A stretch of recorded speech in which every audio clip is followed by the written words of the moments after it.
I had so much fun diving into this. It combines like history of the world with history of the NBA and where we are. Like Giannis, in a lot of ways, could be argued is here now because of the McDonald's Open, you know?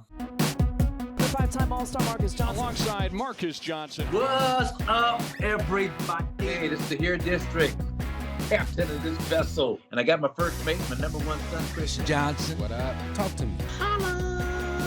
Let it rain, man. Let it rain. I guess guess what? We're going back into the Friday. Yeah. Can't pass us all the breakfast. Can't pass all the Go fight. Welcome, everybody, to the Here District, Marques Johnson. You're listening to a Bucks Plus audio production on the Bucks Plus Network. Your weekly pulse on the Milwaukee Bucks, straight from a Bucks legend. This is Here District with Marques Johnson, alongside his son and 1995 NCAA champion, Kris. Here's MJ. All right, welcome, everybody. Here District, Marques Johnson, Kris Johnson, the only father and son combination duo to win a national championship in the NCAA at the same school. That's the one qualifier, UCLA. So that's our claim to fame. And we got another guy here that's got a pretty solid resume in terms of claim to fame, Kris. So look, we're excited to join by this guy. He's a comedian. He's an author. He's a social media star. His latest comedy special, Neighborly, is out on YouTube. It's funny. He talks about the just some great insight about the Midwest. That's his whole shtick. I love the Midwest too. Charlie Berens, man, welcome to Here District, man. We appreciate you being here. You guys, it's an honor to be here. Thank you for having me. And I got to say, me and my dad are the only father-son duo to hit our thumb with a hammer and say the same thick cuss words in unison. There you have in the same order. Well, that's something that they'll never be able to take away from you, Charlie. That legacy with your dad. Dr. Berens, if I'm correct, right? He's a doctor. Yes, you got that. Yeah. What kind of doctor? What kind of doctor is he? Is he? He's over there at Children's Hospital, and he's worked there his whole career. And so he works on children. He's an anesthesiologist. Okay. So he gives kids drugs, but when his own son walks into a beer bottle that his brother threw at his forehead and cuts his forehead open, does he get any anesthesia, or does my dad give me a shot of brandy and tell me to bite the belt while he shows me up on the kitchen table? The latter. That's the real question. No, that's funny. That's funny, man. So speaking of your family, 12 kids, and you're the second oldest of 12. Now, how does it shake out between boys and girls and all that? Yeah. So we got 4 boys total and then 8 girls. Yikes. Okay. Yeah. It kind of mixed in together, boy, girl. Is it the boys? You got you and an older brother, but after you, 3 boys. Okay. And then 4 sisters, 1 boy, 4 more sisters. So my younger brother, John, is just surrounded by 4 women on each side. Right. But they can all fight like boys. So, yeah, that's funny. Yeah, I'm sure. Yeah, and it was hilarious for me listening to your special talking about how your mom would inform the family at prayer time that there's another little Berens on. Come on up to prayer time, and I like the cage free. You guys were grew up cage free and out there just roaming the streets and everything, man. But how much input do your siblings have in terms of your humor? Do they help remind you of the funny story? I've got 4 sisters. I grew up with 4 sisters and me. So 5, it pales in comparison to you. But man, just the hilarity around the household was nonstop for us too. So I can imagine, man, that they've got to be a great resource for you and some of your comedy. Oh yeah. I mean, they're funnier than me, and some of them are not. But I got one like that. Yeah. Every Christmas we do this thing where we have a secret Santa, because you're not buying 12 gifts. We're not. Right. Sure. And but we have for each one of those kids, whoever your secret Santa is, you don't just get them a gift. You have to write them a roast. We call it gimmicks. So every Christmas, one person is roasting another person before they give the gift. And it's not a successful Christmas unless it ends in someone crying. We need that. Fact. We need to go past comedy into the tears. Abject humiliation, right? All right. We need someone to cross the line. We need it. Is there one sibling that you could pretty much bank on that's going to break down and shed the tear? You can break them down easier than the others. And is it a boy or is it a girl? Usually it's a girl. Usually it would be the youngest. But I will say that sometimes it's like Inside Out, the second Inside Out. Sometimes the anger emotion hides the sadness emotion. Okay. So sometimes the tears disguise themselves in a punch or something. Right. Yeah. Facts. Yeah. That's you go funny, cry man. at home. Yeah. So now you talk about the other thing that I like was the Midwest cheap, and so I like to talk about my family as being Louisiana. We're from Louisiana, Charlie. So Louisiana cheap. So for example, when I was in high school, you talk about wearing secondhand clothes. My parents would shop at a store in Los Angeles where they could buy clothes that were slightly irregular, and so you might have a shirt with one hole for a cuff link. The other side doesn't have the hole. One button is one button's off. I had these pants, Charlie, in high school, these jeans that I got from the slightly irregular store. And every time I opened my yearbook, I was voted the tallest and best athlete. But you can see one pants leg is like a 34. The other is about a 33 and a half. And every time I look at that picture in my yearbook, it reminds me of the friggin' slightly irregular crap that only I knew about, because it was, you couldn't really tell, but I knew. I knew the crap that I was wearing to school, man. Right. That is so cool. Was the name Slightly Irregular? Was that the name of the store? I mean, that was I forget the name of the store, but that was part of the title. It was like, something store, Slightly Irregular, and so they're cheap, and they would stock up on that stuff, man, and tell me, don't worry about it, boy, ain't nobody gonna notice it. I don't know what you're tripping on. Anybody gonna notice that? It's true though. No one's gonna notice. There's sometimes where I'm worried about like what I'm wearing out, because I go do shows and I don't always pay attention when I pack my suitcase, and I'm like, these jeans are dirty. Like this past weekend, like I brought my work jeans, and so they're brown. Yeah. And I'm looking at them in the green room. I'm like, do these look like dirty brown, or like they're like, those sort of rustic jeans you get? Yeah. And everyone's like, they look dirty. I was like, they won't be able to see from the stage, Right. Yeah. And you talked about buy a new pair, you don't want that. Yeah, but you also talked about the hand-me-downs and neighbors just giving y'all clothes to so many kids. But walking around in a Harvard Crew T-shirt. I mean, but now that would be almost fashionable, right? These kinds of little catchy, whatever, the salty dog thing that you're walking around in, man. But that would be almost like a solid fashion statement now, the way T-shirts are. Yeah, it's almost like at some point doing the thrifting or whatever, that became, which I think is good. That became fashionable. Like because then people got all hippie about the fast fashion, which is probably good, because fast fashion it's not really good for much. But then people start going to Goodwill, like as a for reals, for fashion purposes. Legit. Yeah. And then finally, and I don't want to belabor, but it's just so many. It brought back so many memories for me, especially the cheap part. Oh man, you just because we used to, once my parents found out about chicken a la king and these meals that you can just sloppy joes, these meals you could feed an army of people for like $4 on. That was a staple in our household. But Halloween, how much of the DIY, do it yourself stuff did you guys actually get Halloween costumes, or was it like, you better be creative and come up with something that we have available? Oh yeah, 100%. I mean, first of all, I want to hear about your Halloween. What did you guys do?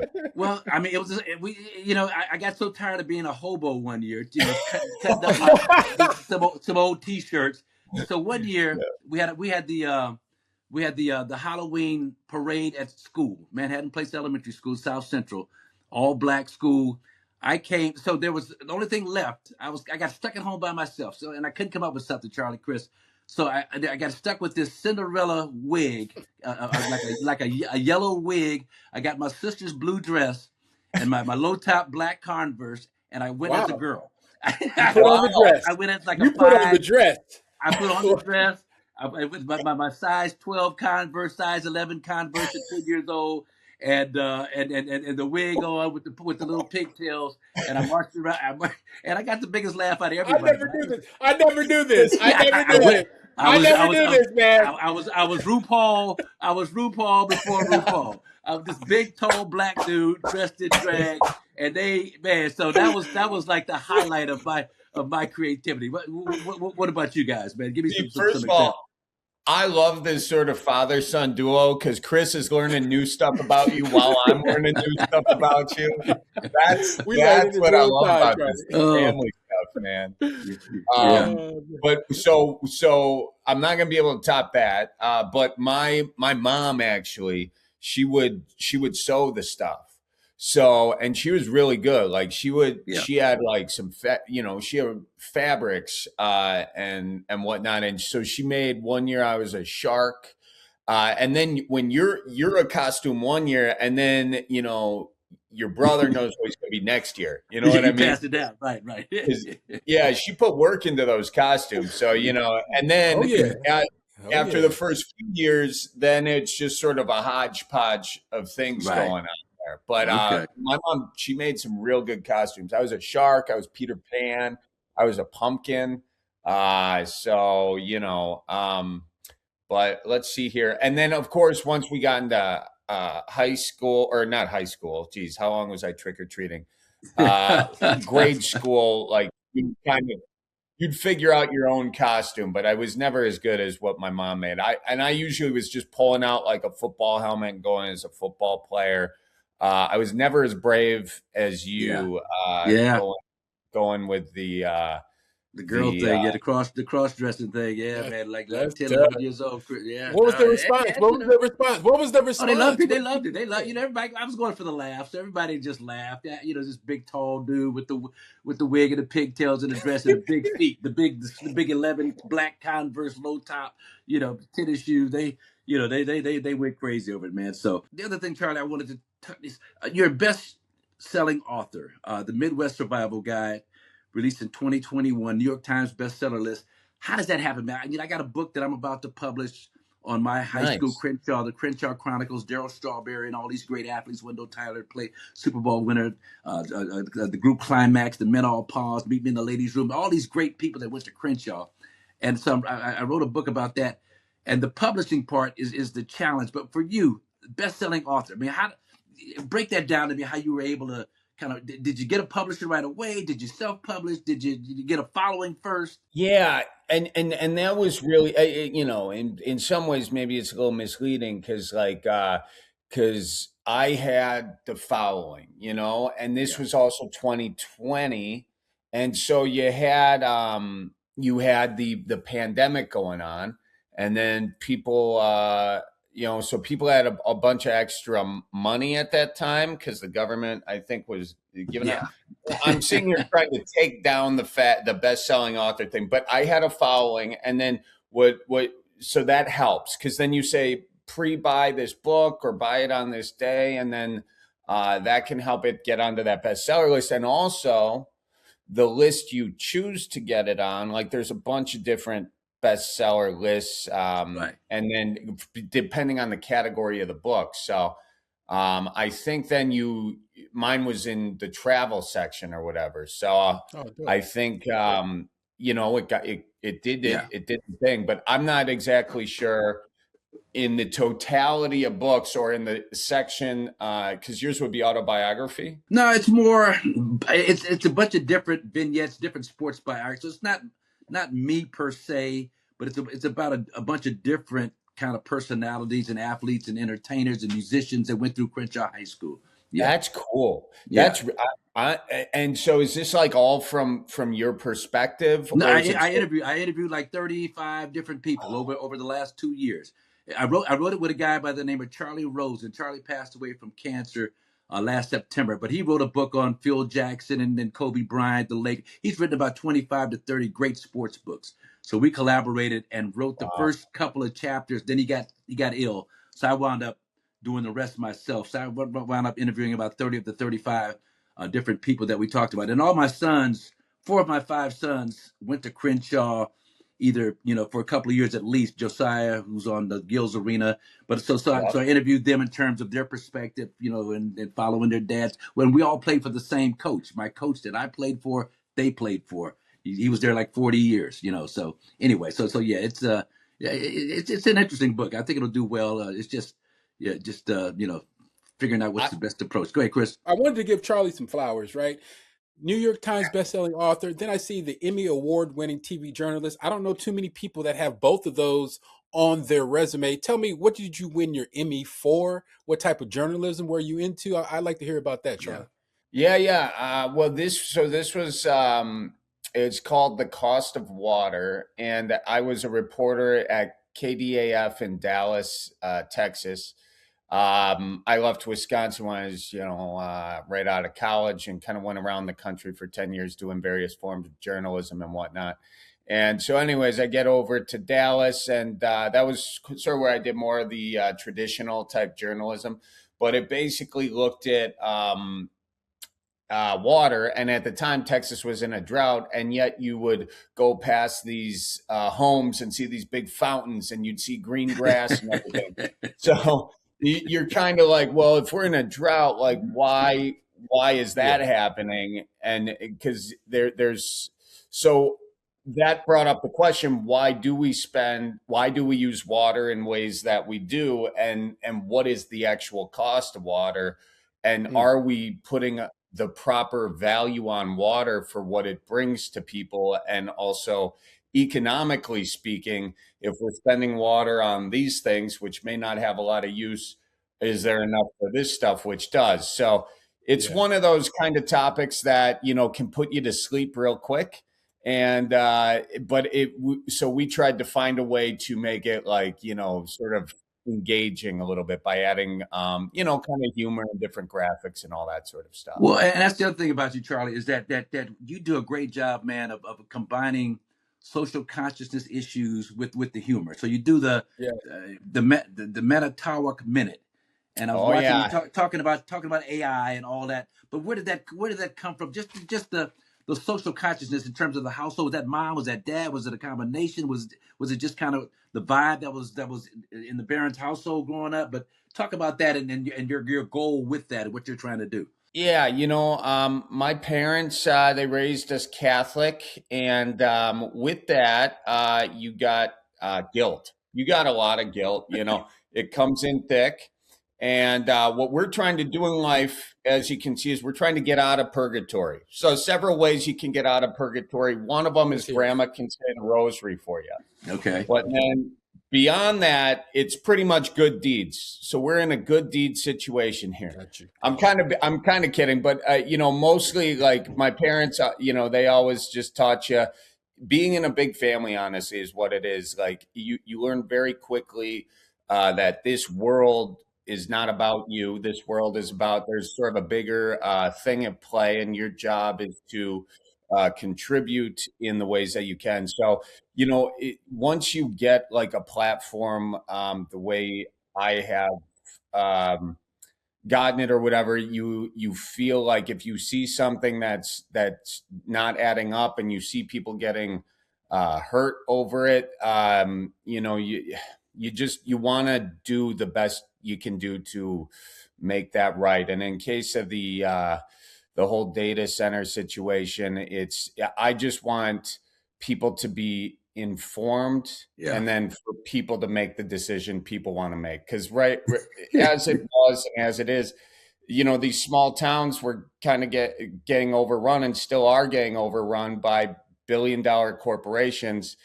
And it's not the billion-dollar corporation's home. It's the home of Wisconsinites, and they should be the one making the decision. So yeah, and that's but you're informing, but you're entertaining. I mean, it's funny as hell. Just I mean, the character that you use to disseminate that information. I mean, it's funny as hell. I mean, that's it's brilliant in terms of kind of along the Jon Stewart. I don't want to put a label on it, but it's the political humor, but Bill Maher, but it's funny, irreverent, but it's also makes you think about what's going on at the same time, and that's a great combination to approach it with.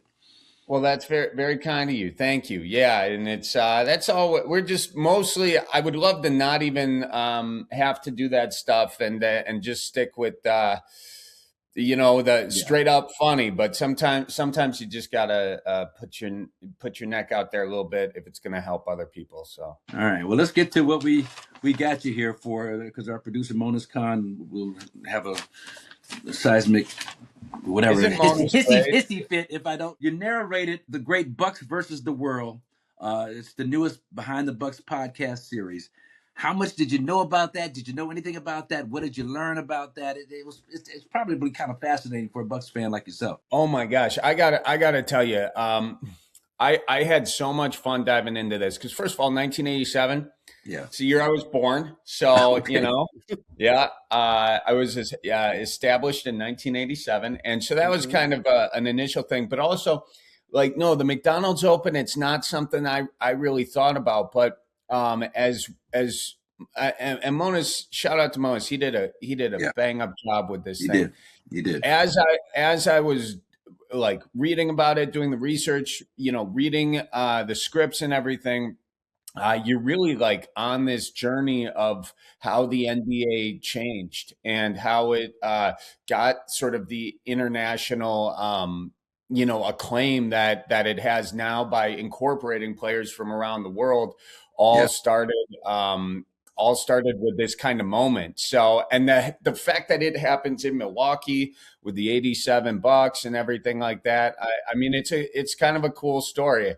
And then on top of that, you think about where's the world at this time? You got the Cold War stuff, Rocky IV is kind of isn't quite out yet even. So you got that whole Russia versus the U.S., the Soviet Union versus the U.S. stuff. And so it's just, it combines history of the world with sort of the history of the NBA and where we are, Giannis, in a lot of ways, could be argued is here now because of the McDonald's Open, Yeah. Facts. So, I mean, what did you think of the McDonald's Open when it was first happening? Was it kind of like a big deal in Milwaukee? Can you remember back to that, or did you kind of hear about it, later? How did that work out? Well, I was traded. We had Terry Cummings on. His interview, I think, drops probably today, right, Chris? But we had Terry Cummings on talking about it on the show, and so at the time, I mean, we didn't have a whole lot of respect in the '80s. I mean, we weren't just enamored with European players. A few of them had kind of showed up, and they were usually big and slow. It's a different time. I fell in love with a guy, Charlie Kris Marques Johnson. I used to get the Mormon channel in Los Angeles on UHF, channel 78 or something. And so the Mormons, they would show BYU games. And they had a 6'11", 6'11" Kris Marques Johnson, but he would handle the ball. He was Pete Maravich with the long hair and the floppy socks. He was shooting threes. He was smoking 2 packs of cigarettes a day. But he was just this old burly Yugoslavian dude. It was Yugoslavia at the time. And so he was the one guy, got picked in the 7th round or whatever by the Lakers, but decided to go overseas. And he coached Tony Kukoc and Vlade Divac, and all these guys came up under him in his program over in Europe. And so I wasn't, but Bob McAdoo, he was an idol of mine growing up, especially with the Buffalo Braves days. Led the league in scoring 30 points a game. I played with Sarunas Marciulionis, Chris. When Chris and I, we were in the family was in Golden State. Don Nelson and Golden State. So Sarunas came in his first year, his rookie year. I was there and got to know him well. And one funny story. So he didn't speak any English. Russian is all he spoke. And he used to always tell us that the Lithuanians were the second best basketball players in the world behind American blacks. He would just say that we're the second best in the world behind American blacks. The Lithuanians, like, okay, whatever.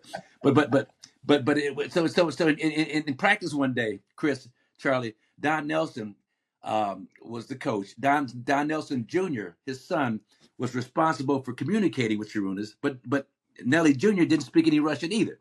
And so we were going through something. So Nelson Sr. says, Donnie, tell him to run through the pick harder. So Donnie goes, you run through pick harder. And Nelly was like, oh, this is great. Oh wow. This is what, I could have done that. Wow. But when the earthquake happened in '89, I was there in San Francisco, the Bay Area earthquake that postponed the World Series. I was getting ready to watch the Oakland A's play the San Francisco Giants. Had my crab ready across the street, and then the earthquake hit. But Sharunas Marshalonis, who had gone through so much in the war-torn areas that he lived in, he went out immediately and helped dig cars from under rubble and help people. I mean, he was out there, hands-on, helping people out. So it was a different sensibility. And I'm just trying to stay out of the way of falling buildings and all that, and figure out what's going on. He was out there actually helping people. So anyway, to answer your question, man, but it was a big deal because it opened the door, the floodgates, really, for all these great European players to come over here and do what they're doing. So yeah. Well, and as you said, how he raced out there to help people too, it also adds like a whole different like perspective. Yeah. And that's got to also translate into actually playing the game in a lot of ways too. You almost play with like a different heart in a lot of ways. Yeah. They had a serious edge. And that's the thing about the Euros, Kris. Vlade and Tony Kukoc, I mean, they gone through so much. So they get these Americans trying to talk trash to them and trying to intimidate them. And these guys have watched bodies being blown up. You start thinking about it in that context. Yeah. Well, I think also MJ, the Euros kind of, they have this sort of reputation for being soft, but I don't think they're soft. I think they are choosing to not go to a place where they could easily go and be angry and all that, because they've seen so much. They've seen dead bodies. They've seen people get killed. So they choose peace. Like I played in Europe. I played in Russia, Turkey, the Middle East. I mean, those people over there, by and large, for the most part, really want just a peaceful lifestyle. They're all about family everywhere I went. And so when I hear when they talk about the Euros like they're soft, I'll be like, man, them dudes grew up in Serbia and Bosnia and some of these places that you guys I would not be comfortable stepping foot in because I know what time it is over there. You feel me? That's an interesting point to bring up. So when you're playing over there, was the trash talk different? I guess it was a different language, but does sort of those insides of the game, like the trash talk, that kind of thing, the physicality of it change at all, or is it kind of the same? For me, in the 90s, in the early 2000s, when I was over there, the physicality was amongst the most physical that I'd ever played basketball in. It was almost as if the ref swallowed the whistles and didn't give the Americans no calls, because it was tough. The pace of the game was fast. The physicality was tough. And then speaking to your trash talk point, it was almost non-existent, not only because of the language barrier, but because it's such an intense game and an intense scenario. And it's basically two Americans, right, on each team. So you're kind of outnumbered. And trash talking isn't necessarily the smartest thing to do, because those dudes would be waiting for you after the game. Right. Yeah, you got to be, hey, Charlie. You got to be right here with it. You know what I'm saying? Yeah. You ain't home. You're on our turf right now. Yeah. I'm in Moscow. What am I going to do? I mean, right. Yeah. The standard is thrown out the door there. You're playing by their rules, and you're learning it that way. Yeah. And so speaking of the Bucks. So you're like, 14, 15 when the Bucks make the Eastern Conference Finals. So just give me some of your fondest memories of those Bucks teams, the Big Dog and Ray Allen and that crew. Oh yeah, there were Ray Allen, Sam Cassell, Big Dog. I mean, so me and my buddies, we were big Bucks fans, and it was a different fan experience back then, because we were like the Bradley Center was so tall Like you got up to the top row, and I never sat down below really, but you could get $5 seats back then on certain nights, and you could go up there. But as you were looking down, you would almost get a little motion sick, because it was so high up there. So that's like, I would remember like kind of like from seventh grade to like through high school, we would be going over there. And that was always the thing I remember is there was certain nights where you could get $5 tickets, and we would we'd go to Major Goldsby's. We would get like a burger. As we got later into high school, we tried to order beer. It never worked. And and then we would go over there. But it was a cool time to do that. And then you kind of like go through, and then I left, of course, and then came back, and we had a championship here, probably 2 years after I came back after not being here. So that was kind of cool. And then we would go back to the stadium, me and that same group of friends. And the tickets were significantly a little bit more than $5, but it is kind of interesting to see just the Bucks franchise move just in my lifetime. It's been kind of fun. Yeah. No, well, and the Midwest people, man, you've tapped into something, Charlie. 5.7 billion views on YouTube, and a couple of millions of followers and all that, man. Did you, when you were starting this out, did you ever think that it would become this big? No, not at all. I mean, I put out the first Manitowoc Minute, and I named it after a guy who was in the audience of a stand-up show I was in. I was at the Comedy Store in Los Angeles, and I was doing, I lived in Los Angeles for a few years, and there I says, anyone from the Midwest? And a bunch of people raise their hand. I says, anyone from Wisconsin? This guy says, I'm from Manitowoc. And I go, what do you think of LA? He goes, honestly, the old fashioned suck eggs. And so I named the Manitowoc Minute after that guy. I got to see if I can find that guy somewhere. But that's funny. But yeah, but I didn't. I bring that up to say I just named it after this guy in the audience. I didn't expect to do another episode, but that was the video that took off. I was like, oh, now I got to do another episode. And what I think I stumbled upon was just sort of a Midwest audience that wanted more and maybe didn't feel seen at a particular time or something like that, Yeah, well, being from Los Angeles, when I came to Milwaukee, it was different. I'm not going to, it's still different. But what I found, Charlie, is that, Midwest people, I always tell people in LA this, and Midwest people crack me up because every winter they complain about the, oh my God, it's so freaking, oh my God, it's so cold. They complain about the winters every year, and they've been through it for like 40, 50 years, but it's always a complaint about how cold and how much snow and all that. But the people, my point is that the people are the salt of the earth, and they're in Milwaukee, in the Midwest, bad as the weather is or whatever, because they want to be, because they love it here, because of the whatever the virtues are that they tap into, man. And I appreciate the way that you really kind of tapped into the whole vibe of the Midwest. I was at my dentist's office in Milwaukee, in Wauwatosa, Tom Tonga's, and his sister's his dental assistant. And so they're like, I had a partial denture, something break off, and I was going to do the podcast, and he brought me in that day on an emergency, and I actually taped it and sent it to Modus and Chris and their crew. I'm sitting there taping it because they're talking to each other. I got my mouth open. He's like, yeah. Could you pass me that guy over there? Yeah, give me that guy right there. The little guy right there. Yeah. Hey, you hear this guy here? Yeah, that guy right there. Let's see here. Yeah. That guy. Can you help me out with this here? Yeah. Okay. Keep her open, Marcus. Keep her open. Don't close her. Don't close her yet. And it was so it was the beauty of the Midwest. I had my phone. I recorded the whole thing. And I still look at it today because it's just so endearing. Just the way the people are. So, but you've tapped into it, man, and. Congratulations to you. What's going on with you now right now? Anything out there you getting ready to do, want to plug? What's going on with you? Oh yeah, no, we're doing the new show now, or the on tour.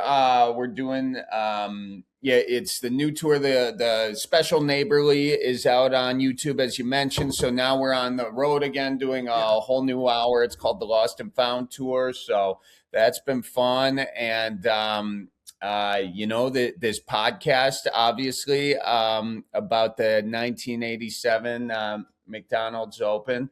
That's going to be cool. But yeah, that's really it. Just working on stand up and enjoying life. And I did want to ask you real quick, if you have time. Oh, sure.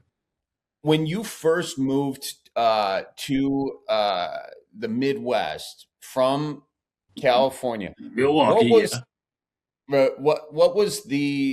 what was the thing that stood out? Yes, I mean, you can go Milwaukee specifically, but I don't know if you wanted to, because you've also traveled around the Midwest as a region, so either regionally or city specific Milwaukee. What was like the biggest difference aside for like the weather? Was there some that stood out about the people to you? Yeah, and again, it was the genuineness of the people. You know, I lived in an apartment in Whitefish Bay, and my neighbors were this couple, older white couple, probably in their 80s, Mr. and Mrs. Moths. And they're in their 80s. The husband is not in great health. And every week, once a week, I'd get a yell, you know, Mark, can you come and help me pick Mr. Moths up and put him back in his chair? And I go into their apartment.